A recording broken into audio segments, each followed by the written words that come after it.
कोणी म्हणतं फक्त 5 कोटींचा कॉर्पस तयार करा, त्यानंतर आयुष्यात कधीच काम करण्याची गरज पडणार नाही. कोणी म्हणतं 3 कोटींमध्ये काम भागेल आणि कोणी म्हणतं की 40 कोटी सुद्धा भागणार नाही. तर यार खरं काय आहे? शेवटी तुम्हाला किती पैसे हवेत जेणेकरून आजच्या हिशोबाने तुम्ही आरामात दर महिन्याला 1 लाख रुपयांचे पॅसिव्ह इन्कम तयार करू शकाल, अशा पद्धतीने की तुमचे पैसे कधीच संपणार नाही. बरेच इन्फ्लुएन्सर्स सांगतात की SWP करा आणि आयुष्य सेट आहे, ते चुकीचं सांगत नाहीये, पण SWP कशी करायची यामध्ये बरेच बारकावे आहेत जे तुम्हाला कोणीच सांगत नाही. टेन्शन घेऊ नका.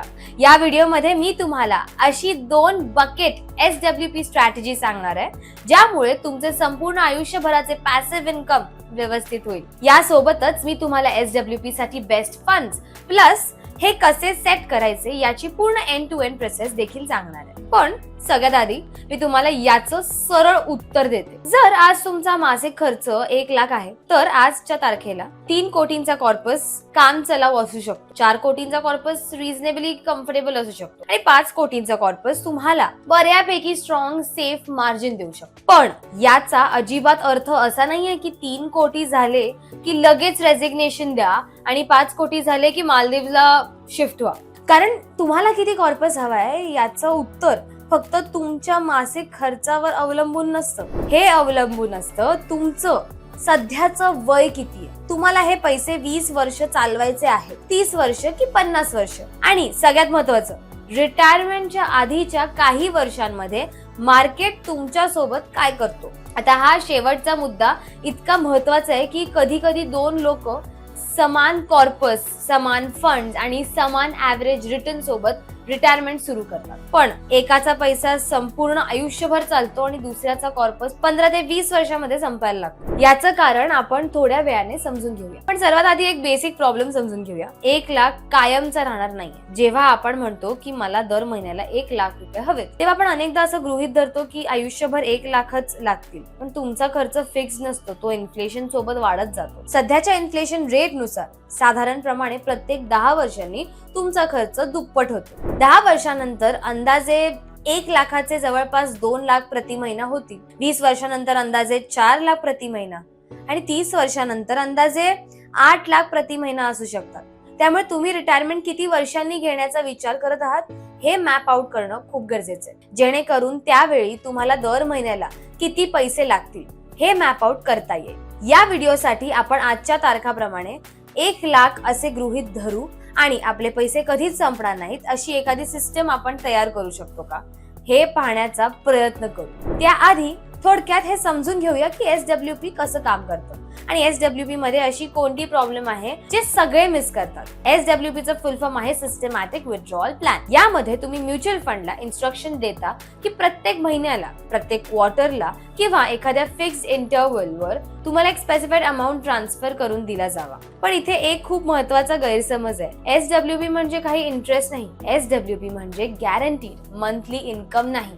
SWP मध्ये म्युच्युअल फंड तुमचे युनिट्स रिडीम करतो. साध्या भाषेत सांगायचं तर तुमच्या इन्व्हेस्टमेंटचा एक छोटासा भाग विकतो आणि त्याचे पैसे तुमच्या बँक अकाउंट मध्ये ट्रान्सफर करतो. समजा तुम्ही 1 लाख रुपये गुंतवले आणि इन्व्हेस्टमेंटच्या वेळी NAV 100 होता, तुम्हाला 1000 युनिट्स मिळाल्या. आता तुम्ही दर महिन्याला 1000 ची SWP सेट केली. जर SWP च्या दिवशी नाव 120 असेल तर 1000 रुपये काढण्यासाठी अंदाजे 8.33 युनिट्स रिडीम होतील. पण जर मार्केट खाली गेला आणि नाव 80 झाला तर तेच 1000 काढण्यासाठी 12.5 युनिट रिडीम्स कराव्या लागतात. दोन्ही परिस्थितींमध्ये पैसे समान मिळाले, 1000 रुपये, पण दुसऱ्या परिस्थितीत युनिट्स जास्त विकल्या गेल्या आणि हाच SWP चा सर्वात मोठा रिस्क आहे. जेव्हा मार्केट वर असतो तेव्हा तुम्ही कमी युनिट्स विकता, जेव्हा मार्केट खाली असतो तेव्हा त्याच मंथली इन्कम साठी तुम्हाला जास्त युनिट्स विकाव्या लागतात. आणि ज्या युनिट्स तुम्ही मार्केट क्रॅश मध्ये विकल्या त्या मार्केट रिकव्हर झाल्यानंतर पुन्हा रिकव्हर होत नाही. नाव रिकव्हर होऊ शकतो पण तुमच्या रिडीम्ड युनिट्स परत येत नाही. याच कारणामुळे मी साधारणपणे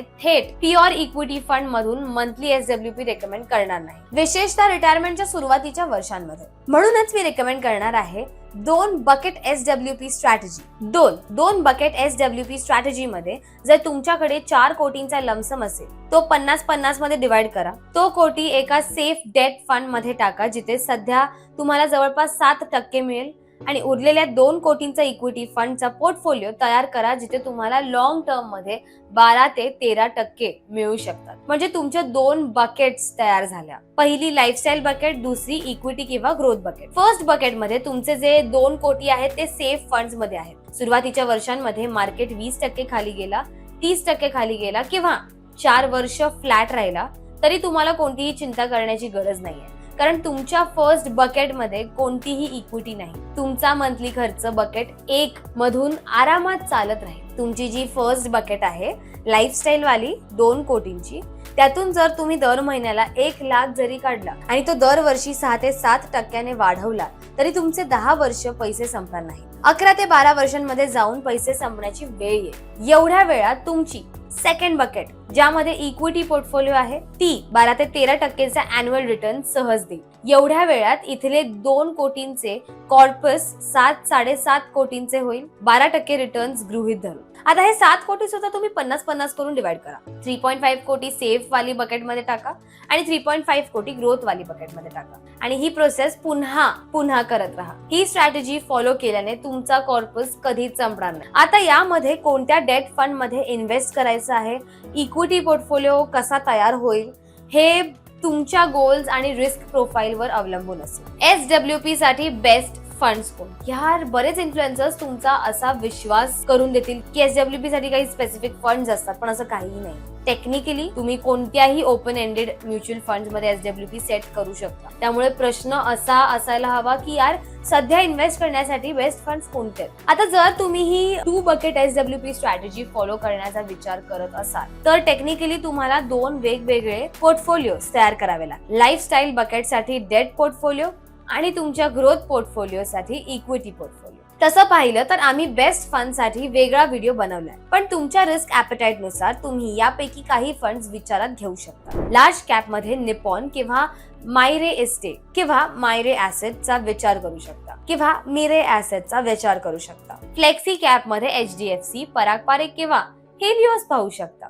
मिड कॅप मध्ये कोटक, मोतीलाल किंवा व्हाईट ओक पाहू शकता. स्मॉल कॅप मध्ये बंधन, निपॉन पाहू शकता. डेट फंड मध्ये ICICI कॉर्पोरेट डेट फंड किंवा कोटक डेट फंड पाहू शकता. मला माहितीये की अजून खूप साऱ्या कॅटेगरीज आहेत, पण खरं सांगायचं तर बेस्ट फंड्सचं उत्तर तुम्हाला सहज मिळून जाईल. कठीण भाग म्हणजे प्रत्यक्षात संपूर्ण गोष्ट एक्झिक्यूट करणं, आणि इथे येतो पुढचा स्टेप, SWP कशी सेटअप करायची. आता यार, हे सगळं सेट करण्याआधी तुम्हाला अनेक डिसिजन्स घ्यावे लागतात. किती कॉर्पसची गरज आहे, लाईफस्टाईल बकेट किती मोठी असायला हवी, कोणते डेट फंड सिलेक्ट करायचे, इक्विटी अलोकेशन किती असायला हवी, लमसम एकाच वेळी इन्व्हेस्ट करायचं आहे की फेज वाईज, आणि ग्रोथ बकेट मधून लाईफस्टाईल बकेट कधी रिफिल करायची. इथे आम्ही झॉमेंटच्या माध्यमातून तुमची मदत करू शकतो. झॉमेंट हा एक AMFI registered mutual fund distributor आहे. ते आधीपासूनच 1000 कस्टमर्स सोबत काम करतायत आणि त्यांना 4.9 स्टार रेटिंग आहे. झॉमेंटचे ऍडवायझर्स तुमच्या रिस्क प्रोफाईल नुसार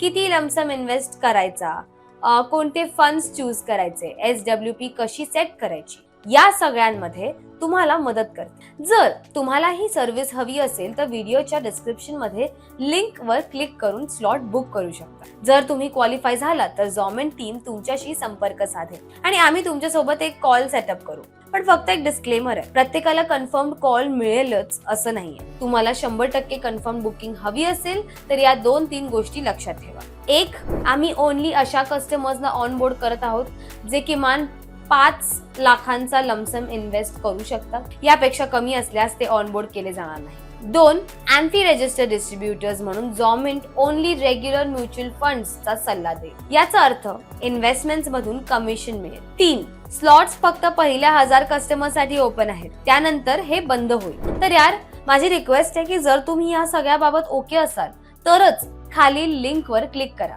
धन्यवाद.